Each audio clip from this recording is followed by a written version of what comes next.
என்ன மூஞ்ச விட்டு கொண்டு வர்றீங்க? பயமா இருக்குல்ல? பயப்படாதீங்க. இன்னைக்கு ஃபாதர்ஸ் டே. எல்லாருக்கும், எல்லா தந்தையருக்கும். தந்தைனா சாதாரண தந்தை இல்ல. ஃபாதர்ஸ் டேனா யாருக்கு? பிள்ளைங்க கூட ஈடுபாடு உள்ள தந்தைக்கு தான் ஃபாதர்ஸ் டே. ஃபாதர்ஸ் டேனா பிள்ளைங்க கூட கொமிட்டாக இருக்கிற ஃபாதர்ஸ்க்கு தான் ஃபாதர்ஸ் டே. ஓகே, அதுதான் ஃபாதர்ஸ் டே. ஓகே, ஹாப்பி ஃபாதர்ஸ் டே. தந்தையர் தின வாழ்த்துக்கள். ஸ்லமாட் ஹரி பபு. ஓகே, எல்லா ஃபாதர்களுக்கும் இன்றைக்கி சந்தோஷமான நாள். நிறைய இடத்துல கேக்கு வெட்டியிருப்பாங்க, ஃபாதர்ஸ் டே கொண்டாடிப்பாங்க. ஃபாதருக்கெலாம் பர்த்டேயா, நிறைய வீட்டில் விருந்துலாம் வச்சுருப்பாங்க. ஃபாதருக்கு ஸ்பெஷலான கிஃப்ட்டு அது இதுன்னு வாங்கி கொடுத்துருப்பாங்க. நீங்கள் என்ன வாங்கி கொடுத்தீங்க? நான் என்ன வாங்கி கொடுத்தேன்னு கேட்குறீங்களா?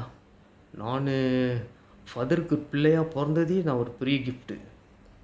எங்கள் ஃபாதருக்கு நான் பிள்ளையாக, எங்கள் அப்பாவுக்கு நான் பிள்ளையாக பிறந்ததே அதுவே பெரிய கிஃப்ட்டு அப்படின்னு நான் நினைக்கிறேன். நீங்கள் நினைக்கிறீங்க? சரி, என்ன வேணால் நினச்சிக்கங்க, அது பெஸ்ட்டும். ஃபாதர்ஸ் டே இல்லை, காலையிலேருந்து நல்ல அற்புதமான விஷயங்கள் நடந்துக்கிட்டு இருக்குது. நிறைய இடத்துல பார்த்தேன், பரிசுலாம் வாங்கிட்டு போனாங்க. அப்பா கேக்குலாம் வெட்டினாங்க. நிறைய கேக்கெலாம் இன்றைக்கி விற்றுருக்கு. கேக்கு நல்ல பிஸ்னஸ் ஃபாதர்ஸ் டேக்கு. ஓகே, நல்லா சிறப்பாக போயிட்டு இருந்துக்கு. எல்லாருக்கும் பிரார்த்தனை பண்ணுவோம். எல்லா தந்தையரும் பிள்ளைங்க கூட ஒரு நல்ல ஈடுபாடாக, அன்பாக, பாசமாக இருப்பாங்கன்னு. ஃபாதர்ஸ் டேக்கு மட்டும் ஃபாதர்ஸ் டே கொண்டாடாதீங்க. ஒவ்வொரு நாளையும் ஃபாதர்ஸ் டேயை நினச்சி கொண்டாடினீங்கன்னா, ஒவ்வொரு நாளும் எல்லா ஃபாதரும் ஃபாதர்ஸ் டேயை நினச்சி கொண்டாடினீங்கன்னா நல்லாயிருக்கும், சிறப்பாக இருக்கும், ஜோக்காக இருக்கும். சரியா? 2 விதமான ஃபாதர். வேறு ஒன்றும் தப்பாக நினச்சிடாதீங்க. 2 விதமான அப்பாக்கள் இருக்காங்க. பிள்ளைங்க கூட கொமிட்டட், அதாவது ஈடுபாடு. குடும்பத்தில் பிள்ளைங்களுக்கு நான் பிறந்ததுலேருந்து, ஒரு அப்பா பிறந்ததுலேருந்து அந்த சந்தோஷம், பிள்ளை பிறந்த ஆம்பளை பிள்ளைய பொம்பளை பிள்ளைய பிறந்ததுலேருந்து அந்த பிள்ளைங்களை வளர்த்து பாதுகாத்து, நோயிலேருந்து பாதுகாத்து, எல்லா விதமான அற்புதமான விஷயங்கள்லாம் அந்த பிள்ளைங்களுக்கு செஞ்சு ஸ்கூலில் சேர்த்து, அந்த பிள்ளைங்களுக்கு ஒரு 7 வயசு 8 வயசான ஸ்கூலில் சேர்த்து அந்த பிள்ளைங்க நல்லா படிக்கணும், வாழ்க்கை நல்லா வரணும், சீரும் சிறப்பமாக இருக்கணும் அப்படின்னு ரொம்ப போராடின தந்தையர்களுக்கெல்லாம் கிளாப், பாராட்டுக்கள். ஓகே, 2 விதமான தந்தையர்கள், அதாவது 2 விதமாக இருக்காங்க. சில பேர் என் கடமையை நான் செஞ்சுட்டேன், கல்யாணம் பண்ணியாச்சு, பிள்ளைங்களை பெற்றாச்சு, அது கடமை முடிஞ்சு அப்படின்னு ஒரு ஒரு பக்கம் ஒரு ஒரு ஒரு ஜெனேஸ் ஒரு விதமான ஃபாதர் இருக்காங்க. இன்னொரு ஃபாதர் இருக்காங்க, எனக்கு பிள்ளை பிறந்துருச்சு, கடைசி வரைக்கும் அந்த பிள்ளைங்களுக்கு கை கொடுக்கணும், கடைசி வரைக்கும் அந்த பிள்ளைங்களை வச்சு நான் தாங்கணும், கடைசி வரைக்கும் பிள்ளைங்களை படிக்க வச்சு நல்லா சீரும் சிறப்பமாக கல்யாணம் பண்ணி கொடுத்து நல்ல சந்தோஷமாக பிள்ளைங்களுக்காக சொத்து சேர்த்து, பிள்ளைங்களுக்கு அன்பு காட்டி, பிள்ளைங்க கஷ்டப்படுற நேரத்தில் ஒரு உதவிக்கோலா, பிள்ளைங்க துன்பத்தில் இருக்கிற நேரத்தில் அவங்களுக்கு தன்னம்பிக்கை கொடுக்குற ஆளா, பிள்ளைங்களுக்கு ஒரு படங்கள் நிறைய டிவியில் நிறையா படங்கள்லாம் போட்டாங்க தந்தையர்களுக்கெலாம். மை ஃபாதர் இஸ் அ ஹீரோன்றாங்க, மை ஃபாதர் இஸ் அ சிங்கர்ன்றாங்க, மை ஃபாதர் அப்படின்றாங்க இப்படின்றாங்க. ஓகே,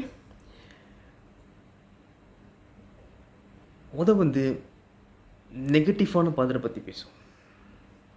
அவங்க பற்றாச்சு, அவங்க கடமை முடிஞ்சு அதுன்னு சொல்லிட்டு சில பேர் சுயநலத்துக்காக ஒரு குடும்பத்தை உருவாக்குறாங்க. யாரையும் தப்பாக சொல்ல, பொதுவாக சொல்கிறேன், நான் பார்த்த வரைக்கும் என் அனுபவத்தை. சுயநலம், அதாவது அவங்களுக்கு சாதகமாக, அவங்க வாழ்க்கை நல்லா இருக்கணும், அவங்க நல்லா சிறப்பாக இருக்கணும், அதுக்காகவே ஒரு குடும்பத்தை உருவாக்குறாங்க. ஓகே, கல்யாணன்றது ஒரு வியாபாரம் ஆயிடுச்சுன்னு நினைக்கிறேன். இன்றைக்கின்னு தெரியல, பல வருஷமாக பல காலமாக அப்படி தான் போயிட்டுருக்கு. ஸோ அதுக்கப்புறமும் தொடர்ந்து நடக்குது.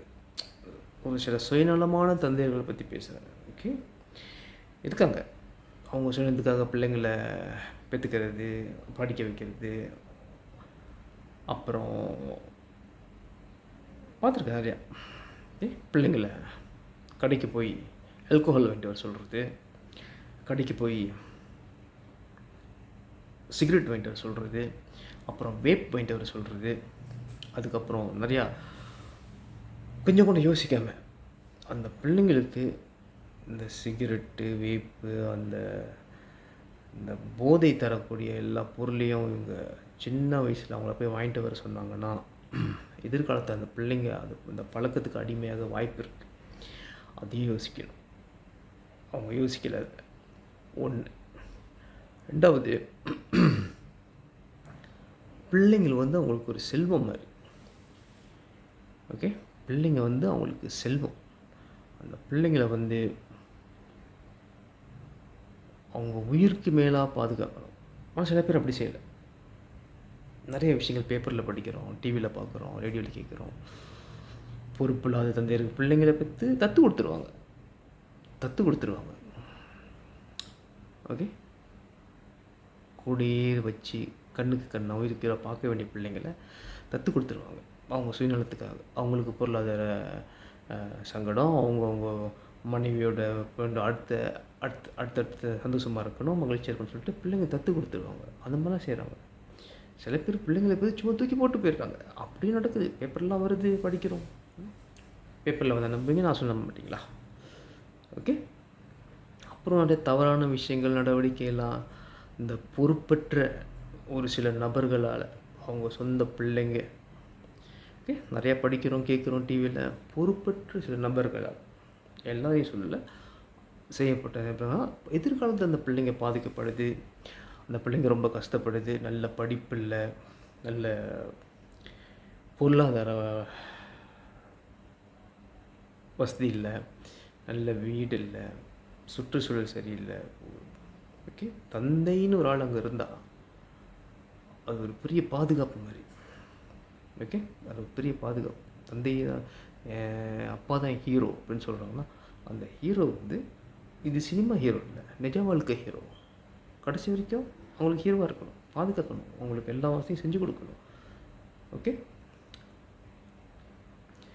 அது ஒரு விதமான தந்தையர். 2வது விதம் ஒன்று இருக்காங்க.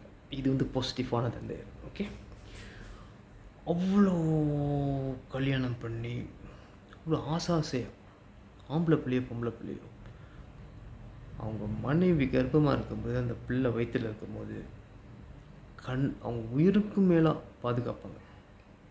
செக்கப் கூட்டி போவாங்க, அதை கூட்டிப்பாங்க, ஆரோக்கியமான உணவுலாம் வாங்கி கொடுப்பாங்க. அந்த பிள்ளை பிறந்த பிறகு சந்தோஷமாக தூக்கி கொஞ்சி அதை குளிப்பாட்டி விட்டு, அதுக்கு உடம்பு இல்லைன்னா அப்படியே மனசு போய் ஹாஸ்பிட்டல் கூட்டி போய் அதுக்கு மருத்துவம்லாம் பார்த்து, ஓகே, அனுபவத்துலேருந்து சொல்கிறேன், செய்கிற தந்தையர்லாம் இருக்காங்க. அந்த பிள்ளை வளர்ந்த பிறகு 7 வயசுக்கு மேலே படிப்பு, அந்த பிள்ளைங்களுக்கு தேவையான சொத்து, அந்த பிள்ளைங்களுக்கு என்ன தெரிஞ்சுக்கணும், அந்த பிள்ளைங்கக்கிட்ட என்ன சொல்லணும், என்ன சொல்லக்கூடாது, அந்த பிள்ளைங்களுக்கு என்ன மாதிரி சுற்றுச்சூழல், வாழ்க்கை, என்ன மாதிரி சூழ்நிலை எதிர்காட்டணும், அந்த பிள்ளைங்க முன்னுக்கு வன்முறையை காட்டக்கூடாது, அந்த பிள்ளைங்களுக்கு ஆரோக்கியமான உணவு கொடுக்கணும், அந்த பிள்ளைங்களுக்கு ஆரோக்கியமான கல்வி கொடுக்கணும், சிறப்பான கல்வி கொடுக்கணும், நல்ல படிப்பு கொடுக்கணும், நல்ல பொருளாதாரம் சேர்க்கணும், அந்த பிள்ளைங்க எதிர்காலத்தில் நல்லா இருக்கணும், ஆரோக்கியமாக இருக்கணும். சில பேர் பிள்ளைங்களோட ஜாகிங் போவாங்க, பார்த்துருக்கேன். ஜாகிங் போவாங்க, பிள்ளைங்களோட ட்ராவல் பண்ணுவாங்க, பிள்ளைங்களோட ஒரு ஹைக்கிங் போவாங்க, பிள்ளைங்களை கூட்டிக்கிட்டு சும்மா அப்படி தமானில் சுற்றி நடந்து போவாங்க, பிள்ளைங்களோட நிறைய விளையாட்டு எல்லாம் போவாங்க. அது ஒரு கமிட்மெண்ட், அது ஒரு ஈடுபாடு, கமிட் ஆகணும். உங்கள் பிள்ளைங்க கமிட் ஆகணும். அப்போ தான் நீங்கள் சிறப்பான தந்தை. இது நிறைய பேருக்கு தெரியும், சில பேருக்கு தெரியாது. பிள்ளைங்க அவங்களுக்கு சும்மா அப்படி ஒரு விளையாட்டு பொருள் மாதிரி எடுத்துக்கிறது. பிள்ளைங்க செல்வம். ஸோ இந்த மாதிரி தந்தையாக இருக்காங்க. பிள்ளைங்களை அவ்வளோ அழகாக அப்படி பேணி பாதுகாத்து அப்படியே வளர்த்து ஒரு பெரிய அற்புதமான மனிதன் ஆக்கணும் அப்படின்ற முயற்சி செய்வாங்க. அந்த பிள்ளைங்க இப்படி தான் தப்பான நண்பர்கள் கூட சேர்ந்து தப்பான விஷயம் கற்றுக்கிட்டாங்கன்னா இப்படி அதை நேர்வழி கொண்டு வரணும் அவனை எப்படியாச்சும் பாதுகாப்பு கொட்டி போடணும். அந்த பிள்ளைங்களுக்கு எதுவும் பிரச்சனையா, ஆபத்தை மாட்டிட்டாங்களா, அங்கே அப்படி சிங்கம் மாதிரி அவங்க அப்பா வந்து நிற்பார். அந்த பிள்ளைங்களுக்கு எதுவும் தொல்லையா, அவர் வந்து கை கொடுப்பார். அந்த பிள்ளைங்களுக்கு எதுவும் எல்லாத்துலேயும் அந்த பிள்ளைங்க கடைசியில் கல்யாணம் பண்ணி வரைக்கும் எல்லாம் அந்த பிள்ளை பிறந்ததுலேருந்து அந்த பிள்ளை கல்யாணம் பண்ணி அந்த பிள்ளைக்கு ஒரு பிள்ளை பிறக்கிற வரைக்கும் அந்த பிள்ளைய அவ்வளோ அழகாக வளர்த்து கொண்டு வர தந்தையரும் இருக்காங்க. அந்த மாதிரி தந்தையர்களுக்கு தான் ஹாப்பி ஃபாதர்ஸ் டே. ஓகே, நான் சொல்கிறது உங்களுக்கு புரிஞ்சிருக்கேன் நினைக்கிறேன். என் வாயிலேருந்து வெளியேற வார்த்தை உங்களுக்கு புரிஞ்சிருக்கேன் நினைக்கிறேன். சொல்ல வேண்டாம், அனுபவத்துலேருந்து பாருங்கள். ஓகே, பிள்ளைங்களை சும்மா ஒரு கூலிக்காரனா, போக பொருளா, ஒரு விளையாட்டு பொருளா, அவங்களோட சுயநலத்துக்கு பயன்படுத்துகிற ஒரு பொருளாக பார்க்குற தந்தையரும் இருக்காங்க. பிள்ளைங்களை தெய்வமாக, அப்படியே அது ஒரு முத்து, ஒரு வைரம், கடல் கடியில் மூச்சடிக்க எடுக்கிறாங்கள முத்து, அந்த மாதிரி முத்தாக பார்க்குற தந்தையரும் இருக்காங்க. பிள்ளைங்களுக்காக உயிரையே கொடுக்குற தந்தையர். உயிரை கொடுக்குறதுனா அவங்களுக்காக நல்ல நல்ல விஷயங்கள்லாம் செய்வாங்க. பிள்ளைங்களுக்கு இது ஒரு ஆபத்துனா அவங்க போய் அவங்க உயிரை கொடுப்பாங்க. அந்த மாதிரி தந்தையர் இருக்காங்க, நான் பார்த்துருக்கேன். அனுபவத்தில்னு சொல்கிறேன், பார்த்துருக்கேன். கடைசி வரைக்கும் அந்த பிள்ளை கை கொடுத்து கை விட்டுறாமல் கை கொடுத்து எல்லா விஷயத்துலையும் பாதுகாத்து கை கொடுத்து தோள் கொடுத்து அந்த பிள்ளைங்களை அற்புதமான ஒரு மனிதனாக, ஆம்பளை பிள்ளையோ பொம்பளை பிள்ளையோ அற்புதமான ஒரு மனிதன், ஒரு மனுஷியாக ஆக்கிற தந்தையை நான் பார்த்துருக்கேன். ஓகே, 2 விதம் இதுதான். ஓகே, ஸோ தந்தையை கடைசி காலத்தில் கொண்டு போய் ஹோம்லலாம் விட்டுறாதீங்க. ஓகே, கூடயே வச்சுருங்க. எப்படியும் அவர் ஒரு அடுத்த கட்டத்துக்கு வரதான் போகிறாரு. ஆனால் கூடயே வச்சுருங்க. அது வரைக்கும் பாசமாக, அன்போட, மரியாதையோட உங்கள் அப்பா உங்களை எப்படி நடத்தினாரோ, எப்படி ஒரு டைமண்ட் மாதிரி பாதுகாத்தாரோ, ஒரு வைரம் மாதிரி பாதுகாத்தாரோ, அதே மாதிரி நீங்கள் பாதுகாக்கணும் வருஷம் வரைக்கும். ஹோமு அப்புறம் அந்த இதுன்னு சொல்லிட்டு போய் விட்டுறாதீங்க. ஸோ இதெல்லாம் வந்து கொமிட் ஆகிற பிள்ளைங்களோட ஈடுபாடு உள்ள தந்தையர்களுக்கு நான் சொல்கிறேன். கொமிட்மெண்ட் உள்ள தந்தையர்களுக்கு, சும்மா குடும்பத்தை உருவாக்கிட்டேன், நான் பெரிய ஆள், அப்படித்தான் இருப்பேன், நான் அப்படி தான் செய்வேன் அப்படின்னு சொல்கிற தந்தையர்கள் கிடையாது. ஹாப்பி ஃபாதர்ஸ் டே வந்து தந்தையர் தினம் வந்து அன்புள்ள தந்தையர்களுக்கு, அக்கறை உள்ள தந்தையர்களுக்கு, சுயநலமான தந்தையர்களுக்கு இல்லை. தன் சுயநலம், தன்னோட பொழுதுபோக்கு, தன்னோட வசதி, தனக்கு நல்லா இருக்கணும், நான் நல்லா இருக்கணும் அப்படின்ற தந்தையர்களுக்கு இல்லை. அந்த மாதிரி ரொம்ப சுயநலமான தந்தையர்களுக்கு இல்லை. பிள்ளைங்களை தெய்வமாக, செல்வமாக மதிக்கிற தந்தையர்களுக்கு சொல்லிக்கிட்டு இருக்கேன். அதுதான் ஃபாதர்ஸ் டே. ஓகே, ஃபாதர்ஸ் டே அன்னைக்கு மட்டும் கேட்க விட்டாதீங்க. முடிஞ்ச ஒவ்வொரு நாளும் விட்டுங்க. ஒவ்வொரு நாளும் கேட்கும். ஐயோ, என்ன சொல்கிறீங்க? ஓகே, ஸோ கடைசி வரைக்கும் விடாமல் வச்சுக்கோங்க. ஓகே, தந்தையரை கடைசி வரைக்கும் உங்கள் கூடயே வச்சுக்கோங்க. கண்டிப்பாக இந்த ஹோமு, அந்த அந்த அனாதை இல்லம், அந்த பெரிய முதியோர்கள் இல்லத்திலலாம் விட்டுறாதீங்க. உங்களை எப்படி வளர்த்தாங்க அது விட்டுறாதீங்க. சுயநலமான தந்தையரா நீங்கள் கொண்டு போய் விட வேண்டாம், அவங்களே போயிடுவாங்க. நீங்கள் கொண்டு போய் விட வேண்டாம், அவங்க எங்கே பண்ணுமோ அவங்க போயிடுவாங்க. ஏன்னா அவங்க வேலை முடிஞ்சு இந்த பூமிக்கு அவங்க கொண்டு வந்துட்டாங்க. அதுக்கப்புறம் அவங்க ஏதோ ஒரு குடிகாரனாவோ, ஒரு பொழுதுபோக்குக்காரனாவோ, இல்லை ஒரு சுயநலக்காரனாவோ வந்துட்டு போயிடுவாங்க. அன்புள்ள தந்தையர்களுக்கு அன்புள்ள தந்தையர், அக்கறை உள்ள தந்தையர், பாசமான தந்தையர்களுக்கு தான் தந்தையர் தினம். ஓகே, புரிஞ்சிருக்கோம் நீங்கள், கண்டிப்பாக புரியும். ஓகே, ஹாப்பி ஃபாதர்ஸ் டே.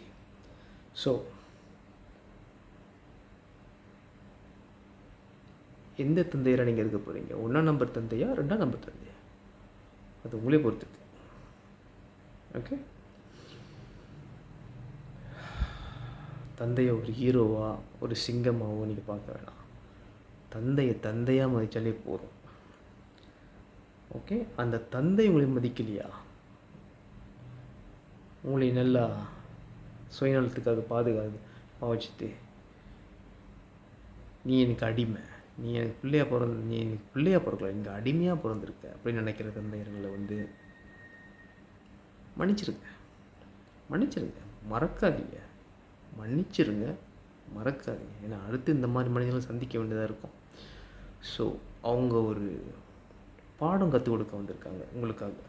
நீங்கள் அந்த மாதிரி இருக்கக்கூடாது. நீங்கள் கல்யாணம் பண்ணி உங்களுக்கு பிள்ளை பிறந்தா அந்த பிள்ளைங்களை அப்படி பேணி பாதுகாக்கணும். அப்படியே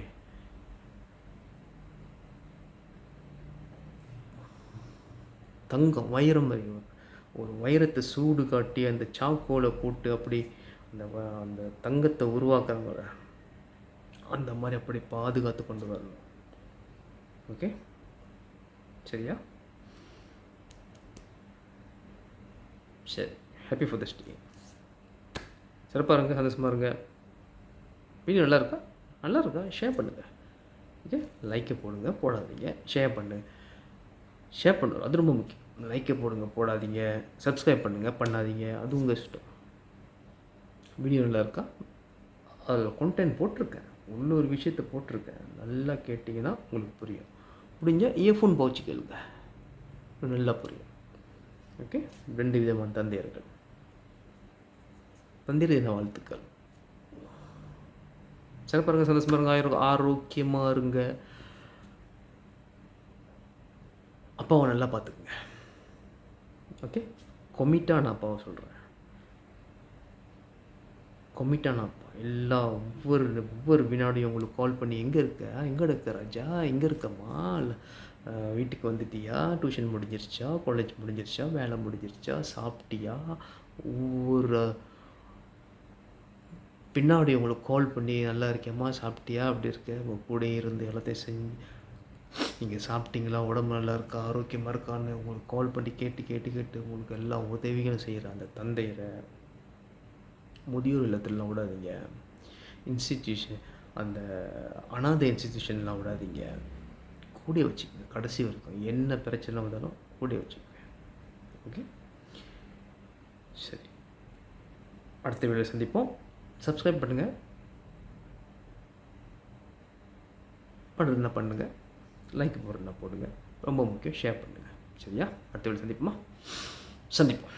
தந்தை தின வாழ்த்துக்கள். வாழ்க வளமுடன்.